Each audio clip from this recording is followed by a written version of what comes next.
Здраво си доброволите во премиерата од 7-та сезона на Мистериозните папки. Денес за задача имаме да истражиме еден случај кој што јас самиот не знам како да почнам да ви го представам. И нема да претенам кога ќе кажам дека едно од најбизарните чезнувања кои што сум ги обработил. Па затоа мислам дека мораме веднаш да скокнеме во содржината.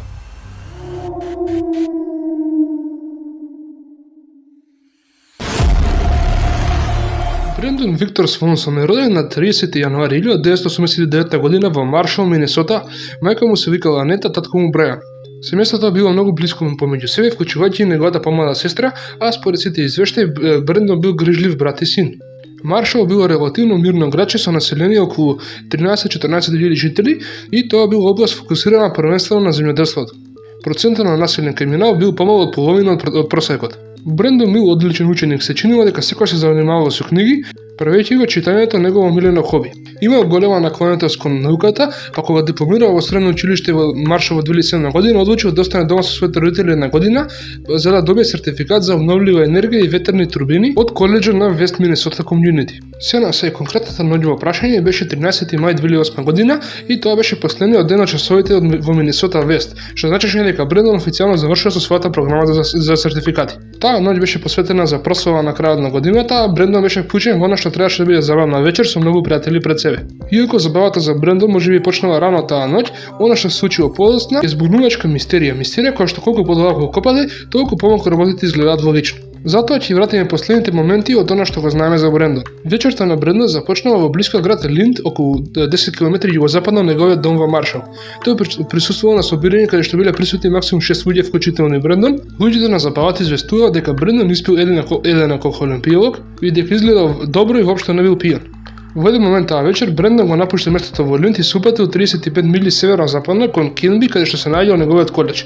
Во оваа прилика пријателите на Брендон известуваат дека алкохолот повеќе се ширел наоколу и дека се сеќаваат дека Брендон испил можеби два пијалоци. Повторно неговите пријатели известуваат дека не бил пијан и кога заминал околу полноќ и никој не размислувал да пати за неговата способност безбедно се врати дома. Ова била многу позната рута за него. Му требало најмногу 30-40 минути и тоа било патување што го правил секој ден кога одел на колеџ. Понекогаш дури повеќе пати на ден. Тоа било сосем едноставна воžња по автопат што ги поврзувал Кемби Маршал на автопатот 68. Ништо страшно, ништо необично. Тоа беше така се дека Брендон не доживеа проблеми на ова возење и некако успел да го заглави својот автомобил во тиња на работот патот.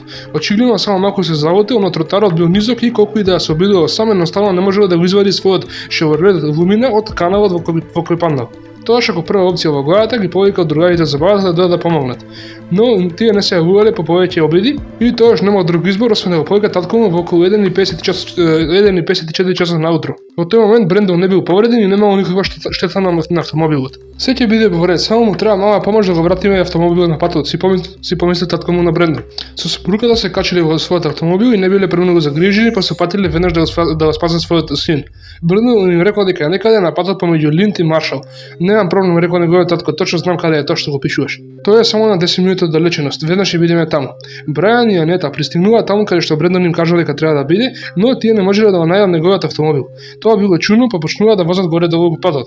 Се уште на телефон со нивниот син, тие велат: "Добро, ќе пуштиме долгите светла, можеш ли да не видиш?" Брендон не гледа никакви светла.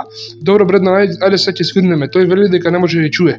Родителите на Брендон налажуваат и тој да ги вклучи светлата. Тие гледаат темнина. Потоа му велат на Брендон да свирне. Тие слушаат свирката преку телефон, но не слушаат ништо на местото каде што се. Родителите на Брендон го прашуваат што гледа околу и тие сваќаат дека местото што го пишува во основа истото што тие го гледаат. Дуг вертикален пат и големи отворени пориња. Како е можно да не можеме да се видиме, си помисли таткото. Сега ако сте како мене, веднаш ви паѓа умот на нешто како алтернативна реалност, паралелна димензија или нека друга чудна природна временска јамка. Но она што го мислеа Брендон и неговите родители беше дека тој се наоѓа на погрешно место. Брендон беше фрустриран што неговите родители очигледно биле на погрешно место, а родителите на Брендон беа фрустрирани што тој очигледно им дал погрешна локација и тензиите растеа во тој момент. Брендон стана нетрпелив докога ги чекаше неговите родители да пронајдат вистинското место. Беше сигурен дека ги дал правилните координати и одлучи дека не сака повеќе да чека. Од патот кон далечината Брендон можеше да го види сјаот на светлата од градот Линд и одлучи дека ќе оди пеш по тој пат. Брајан ја однесе Анита дома и вети дека ќе се сретне со Брендон на паркингот еден бар на крајот од градот. Брајан остана на телефон со својот син додека тој пешачеше и беше малку фрустриран што Брендон продолжуваше да оди низ спориња и други патеки наместо да се држи до главниот пат. Тие се разговараа додека тој одеше, а Брендон се осврна на оградите на патот и на звукот на водата што течеше додека продолжуваше да оди кон светлата од градот. Во околу 2:30 часот наутро Брендон одеднаш извика: "Ај, срање!" И телефонот се исклучи веднаш. Брајан го повика Брендон 6 пати поред и секој пат телефонот се префрлаше директно на говорна пошта. Не знаејќи што друго да прави, Брајан продолжи да вози горе-долу по патиштата, повикувајќи се и барај го Брендон. Тој и неговата сопруга почна да ги повикуваат пријателите на Брендон, кои исто така брзаа до областа за да го бараат во темната ноќ. Неколку пати пребараа нагоре надолу по автопатот, а и по страничните патеки со калпа, дури во барот во Линд. До утрото кога изгра сонцето, семејството на Брендон знаеше дека е време да се поднесе пријава за черното лице. Додека потрагата во и околу Линд продолжуваше, полицијата успеа да ги добие записите од мобилниот телефон на Брендон. Во изненадувачки пресврт, она што го дознаа беше дека Брендон воопшто не бил во близина на Линд.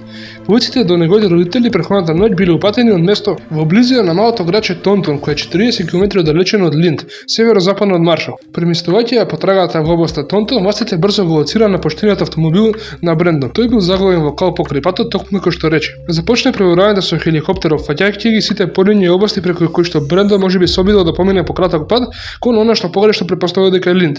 Географски гледано има совршена смисла дека Брендон и неговиот автомобил би биле во Тонтон, затоа што Тонтон всушност бил директно на пат од Кенбив до Маршал, град низ кој возел се секојдневно. Она што не е јасно е како Брендон можел да се посомнева дека во близина на Линд ако возел од Кенбив до Маршал, бидејќи Линд е 20 км подалеку од својот дом во Маршал.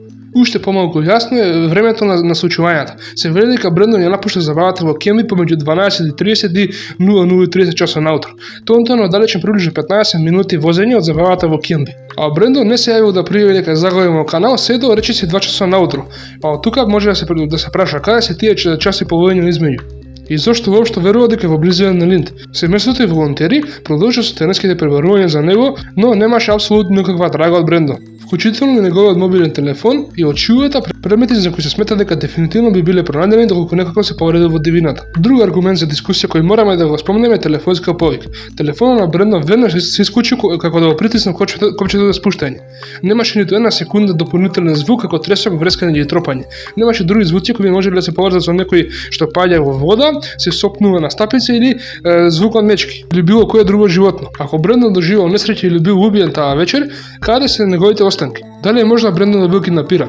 Дали е можно Брендон да го лажира исчезнувањето за да избега во друга држава како што сугерираше полицијата? Ајде да не губиме време и да скокнеме во главните теории. Првата теорија предложува дека Брендон го исценирува своите исчезнувања за да избега и да започне нов живот. Зошто некои луѓе веруваат во оваа теорија?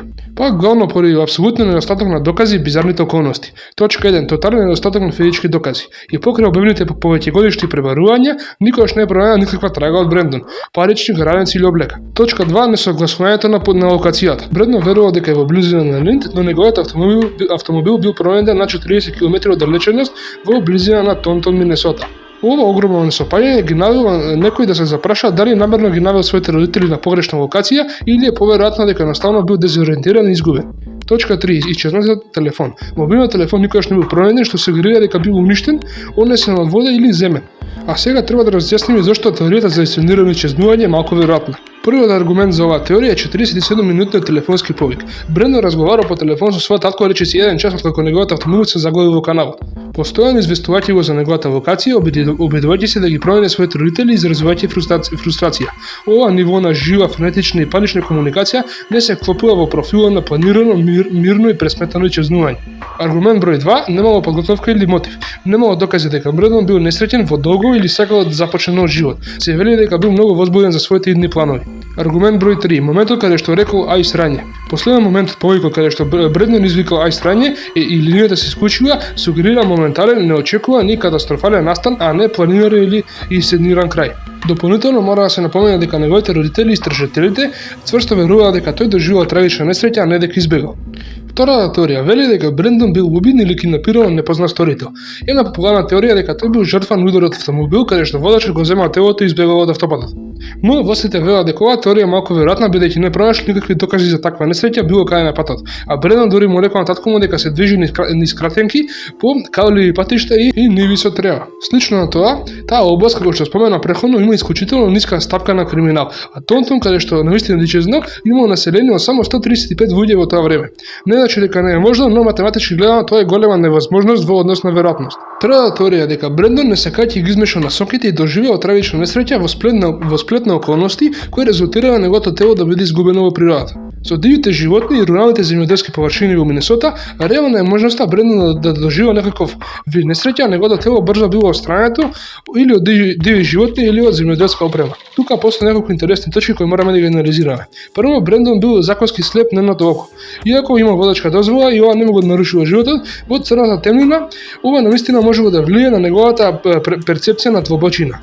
Може би затоа не видел дупката, а завршил во кавата и се нашел во погрешна област која не успеал точно да ја препознае. Исто така треба да запомнеме дека малолетните пијачи лажат за тоа што и колку конзумираат, а и не се најдоверливи сведоци за тоа кој колку има испиено. Друга шпекулација е дека може и Брендон да се упати кон дома по спорени патишта во опит да избегне било какви полициски контроли каде што би можело да биде запрен, што би го одвело во помалку позната територија од неговиот вообичаен пат до училиште. Имајќи ги на ум сите овие фактори, Брендонито како би можел да биде повеќе збунет отколку што се мислеше. Иако овој случај останува трагично нерешен, каде и да е Брендон, тој може да биде горд на своето наследство за донесување нов закон во негова чест. Законот на Брендон беше донесен во Минесота подоцна истата година и тој барал полицијата веднаш да започне потрага по исчезнати возрастни лица под 21 година, како и постари возрастни лица кои се водат како исчезнати под сомнителни околности. Нашата работа како истражувачи е да пребараме, собираме и презентираме факти, прашања и можности. Меѓутоа, толкувањето ви припаѓа само вам. За сега, можеби секогаш, овој случај ќе заврши во мистериозните папки.